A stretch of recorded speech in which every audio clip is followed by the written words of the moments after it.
Hello my friends, thanks for visiting the Outdoor Archives again. I'm going to be here for part 2 of my series of my Condor build, and I'm going to make an attempt at putting a Kydex sheath on this guy. Again, I've never done this before, as I made a couple of small errors on this knife, nothing too bad though. I'm guessing I'm going to make a couple of small errors with the sheath as well.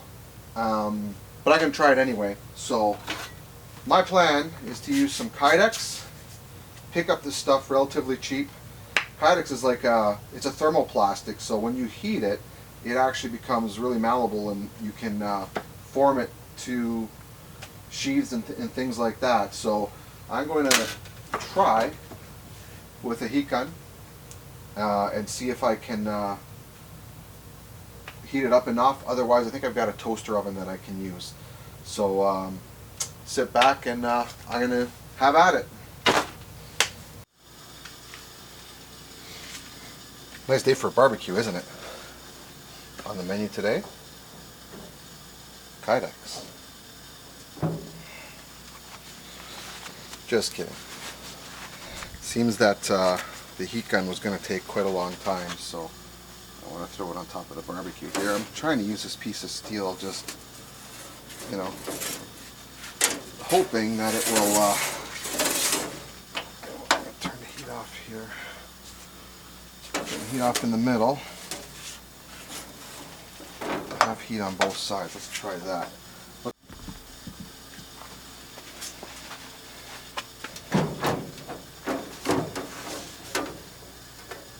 Okay, that's pretty soft. I think that's ready. Warm. Okay. Okay.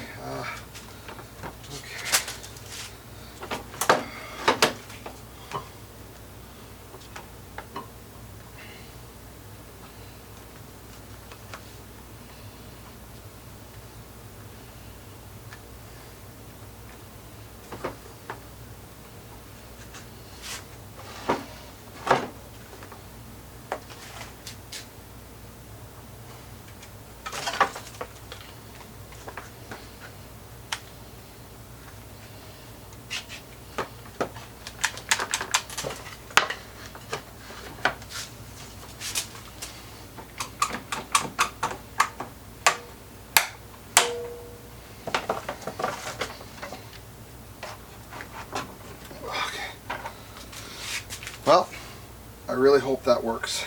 We're going to let it sit there for 5 minutes or so. Hey guys, the first attempt didn't quite work.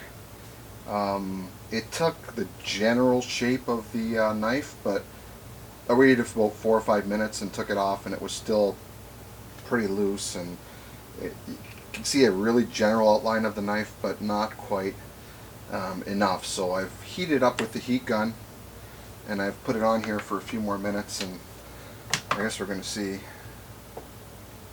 Okay, yeah, I can at least kind of see the outline of the knife there. I don't know if you can see that or not. Still kind of warm. But yeah, it's getting better, so I am going to need to do a little bit of work here to get this to where I need it to be.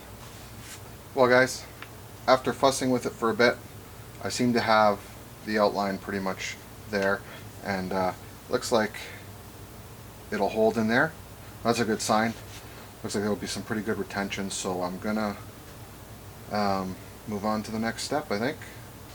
Okay guys, the next step is to put the eyelets in.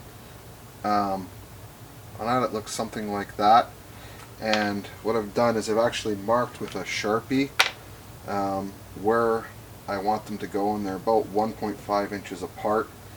I just followed some of my other sheaths, and that seems to be pretty common for them, so I don't know, I'm probably going to just put an extra one here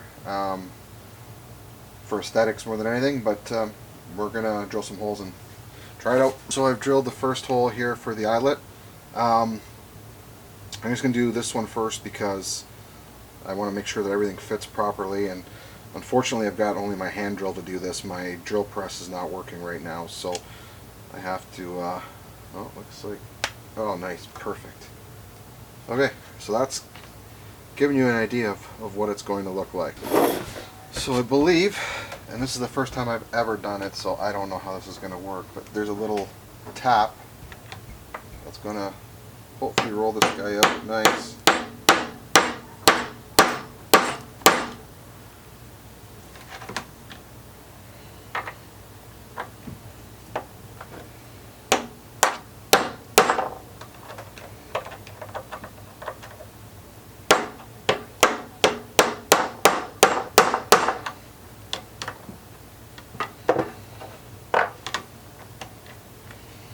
Well, this isn't the best job, but fortunately it's the only setter that I have.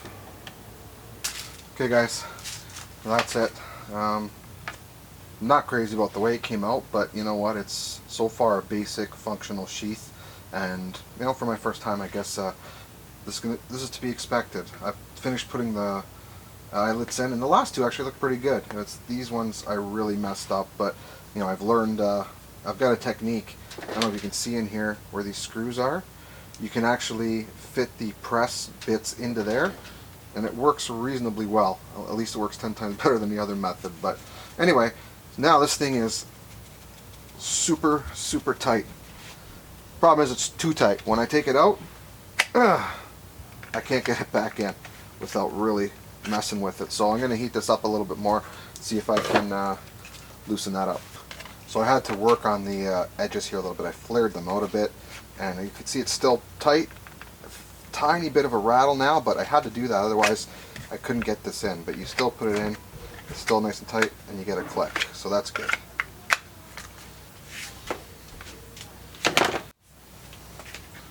Well, that's after sanding. So I think I'm just going to take out the Dremel, do some fine tuning, and maybe polish it up a little bit, and see how it works.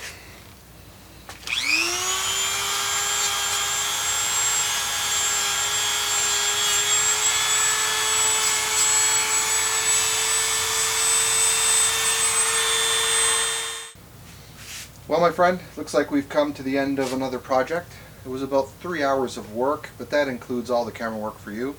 You could probably get it done in two and a half hours. A couple things didn't go my way. The eyelets didn't quite set as well as I would like, but that's just a aesthetic thing, you know, like the sheath is going to work fine, and you know, by the end of it I did get much better at setting them, and they looked pretty good near the end. So all things considered, I think today was a success. So I'll show it to you here. It's in my side. I mounted it via tech lock. Rides a little bit high. Some people don't like that, some people do. I can change this and put it, you know, horizontal or whatever, and there's a couple other options, other things that I can do with some work, so I'll be playing with that, but I'm going to take it off here and show you a bit closer. Thanks again for watching my sheath build. Hope you enjoyed this video and the series that I've done the last few times. I had a lot of fun doing it. Have a few more ideas. I might keep this series going if I have the time and the ideas work out. So again, if you're going to try this, do it at your own risk. Any of these tools that I was using can be dangerous. You're working with hot plastic and some power tools as well. So if you're going to do that, do it at your own risk. Be very careful. We don't want anyone getting hurt. Another really fun project that I enjoyed bringing to you. And if you like the project, please like, comment, and don't forget to subscribe. There's new videos every week. We'll see you in the next one.